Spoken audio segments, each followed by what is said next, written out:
ផ្ដើមសាច់រឿងរបស់យើងមកយើងក៏បានឃើញកីឡាករម្នាក់ដែលគាត់កំពុងតែបណ្ដាបាល់គាត់មានឈ្មោះថាអ៊ីសាហ្គីលទ្ធផលពេលនេះគឺ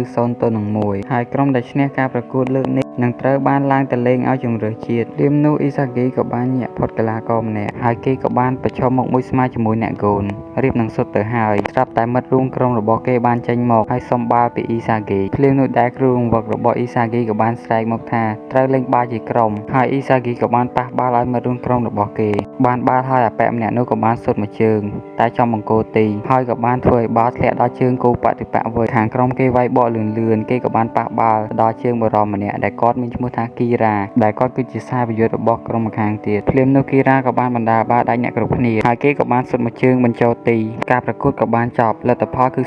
0-2ក្រុមរបស់គីរ៉ាពួកគេសប្បាយចិត្តយ៉ាងខ្លាំងព្រោះគេបានទៅលេងឲ្យជម្រើសជាតិចំណែកឯក្រុមរបស់អ៊ីសាហ្គីវិញពួកគេពិបាកចិត្តយ៉ាងខ្លាំងព្រោះខំប្រឹងអស់ហើយប៉ុន្តែនៅតែមិនបានឈ្នះអ្នកកសែតក៏បានទៅសម្ភាសគីរ៉ាហើយអ្នកកសែតក៏បាននិយាយថាគ្រប់គ្នាចាត់ទុកលោកជាក្របពេជ្ររបស់បាល់ទាត់តាកតាអ្វីខ្លះដែលធ្វើឲ្យលោកជោគជ័យមកដល់ថ្ងៃនេះគីរ៉ាក៏បានឆ្លើយទៅប្រាប់អ្នកកសែតវិញថាគឺដោយសារតែគាត់មានមិត្តរួមក្រុមរបស់គាត់ចំណែកឯក្រុមរបស់អ៊ីសាហ្គីវិញគ្រូបង្វឹករបស់ពួកគេបានលើកទឹកចិត្តពួកគេបានយំគ្រប់គ្នាដោយសារតែពួកគេបរាជ័យប៉ុន្តែចំពោះអ៊ីសាហ្គីមិនយំនោះទេព្រោះគេគិតថានេះមិនមែនជាកំហុសរបស់គេដែលធ្វើឲ្យក្រុមចាញ់នោះទេនៅតាមផ្លូវត្រឡប់ទៅផ្ទះវិញគេក៏បានគិតអំពីខ្លួនឯងកាលពីក្មេ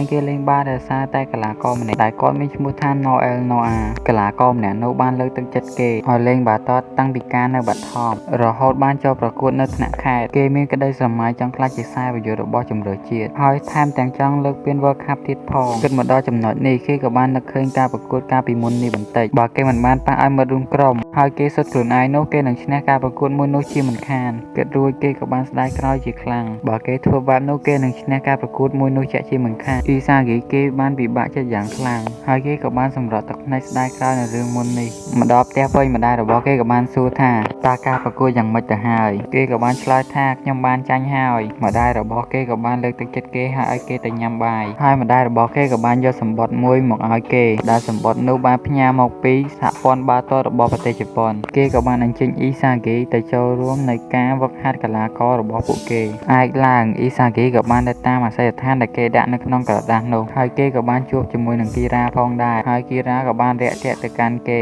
គីរ៉ាក៏បានសួរទៅអ៊ីសាហ្គីថាតើនៅចាំខ្ញុំអត់អ៊ីសាហ្គីក៏បានឆ្លើយថាលោកគឺគីរ៉ាហើយគីរ៉ាក៏បានសរសើរអ៊ីសាហ្គីផងដែរថាការប្រកួតកាលពីម្សិលមិញនេះអ៊ីសាហ្គីគឺធ្វើបានល្អណាស់អ៊ីសាហ្គីក៏បានគិតក្នុងចិត្តថាគីរ៉ាគេគឺពិតជារុះរាយហើយគួរឲ្យគោរពណាស់ហើយគីរ៉ាក៏បាននិយាយថាមិនបាច់គោរពខ្ញុំពេកទេចាត់ទុកខ្ញុំដូចជាមិត្តភក្តិទៅបើកទ្វារភ្លាមគេក៏បានឃើញថានេះគឺជាខ្សែប្រយុទ្ធដែលគេធ្លាប់ស្គាល់ទាំងអស់ភ្លាមនោះភ្លើងក៏បានបិទហើយបរិមម្នាក់ក៏បានដើរចេញមកដែលគាត់មានឈ្មោះថា Ego គាត់ក៏បាននិយាយថានេះគឺជាខ្សែប្រយុទ្ធចំនួន300នាក់ក្រោមអាយុ18ឆ្នាំហើយគាត់ក៏បាននិយាយបន្តទៀតថាក្នុងចំណោមមនុស្ស300នាក់នេះមានតែម្នាក់ប៉ុណ្ណោះដែលអាចក្លាយជាខ្សែប្រយុទ្ធលេខ1នៅលើលោកខ្ញុំគឺជា Ego ខ្ញុំត្រូវប្រកាសថាប្រទេសជប៉ុននឹងអាចលើកពាន World Cup បានគ្រប់គ្នាក៏បានភ្ញាក់ផ្អើលពេលដែលឮថាប្រទេសជប៉ុននឹងអាចលើកពាន World Cup បានអ៊ីសាហ្គីក៏បាននិយាយថាតែគាត់និយាយអ្វីអំបញ្ញមិញនេះលើកពានពិភពលោកមែនទេអ៊ីហ្គោក៏បាននិយាយបន្តទៀតថាខ្ញុំនឹងធ្វើឲ្យខ្សែប្រយុទ្ធចំនួន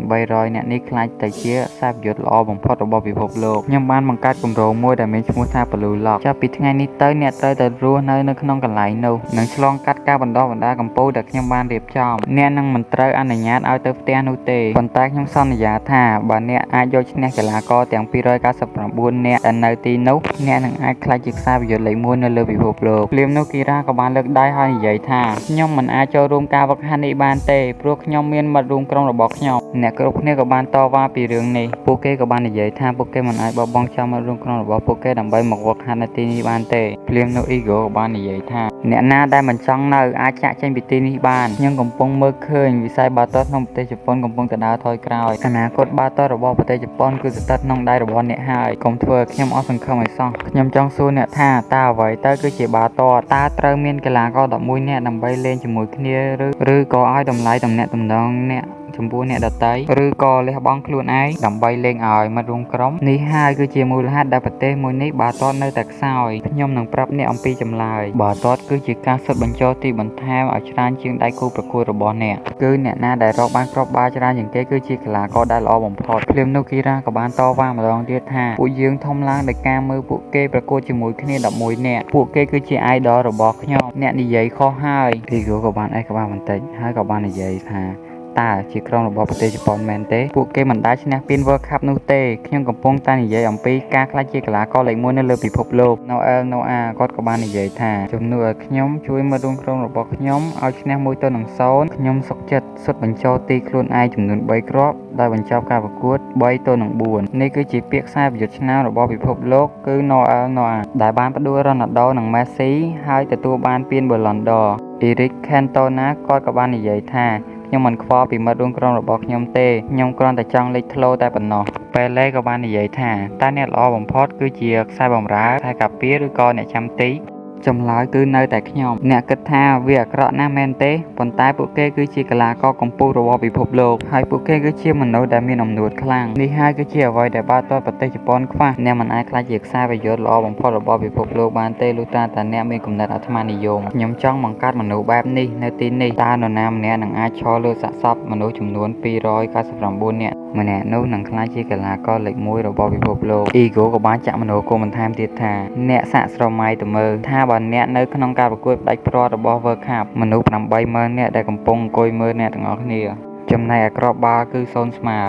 ហើយវាចិត្តនឹងបញ្ចប់ម៉ោងបន្ថែមអ្នកបានបណ្ដាបាល់ដល់តំបន់គ្រោះថ្នាក់របស់គូប្រកួតរបស់អ្នកភ្លាមនោះមានមិត្តរួមក្រុមរបស់អ្នកចេញមកដើម្បីសុំបាល់អ្នកទាំងអស់គ្នាដោយក្តីសង្ឃឹមរបស់អ្នកគ្រប់គ្នាគឺនៅលើអ្នកមានតែមនុស្សអាត្មានិយមទេដែលសុទ្ធវាដោយគ្មានការស្ទាក់ស្ទើររត់ចូលមកកាន់ទ្វារនេះអ្នកនឹងក្លាយទៅជាតួឯកនៅក្នុងតារាងបាល់និយាយមកដល់ចំណុចនេះគឺត្រូវរឿងរបស់អ៊ីសាហ្គីណាស់គេក៏បានរត់ទៅកាន់ទ្វារនោះដោយគ្មានការស្ទាក់ស្ទើរហើយគេក៏បាននិយាយថាខ្ញុំគឺជាខ្សែប្រយុទ្ធហើយអ្នកគ្រប់គ្នាក៏បានរត់ចូលទៅតាមអ៊ីសាហ្គីដែរសាច់រឿងរបស់យើងក៏បានបញ្ចប់ដោយឃើញស្នាមញញឹមរបស់អ៊ីហ្គូ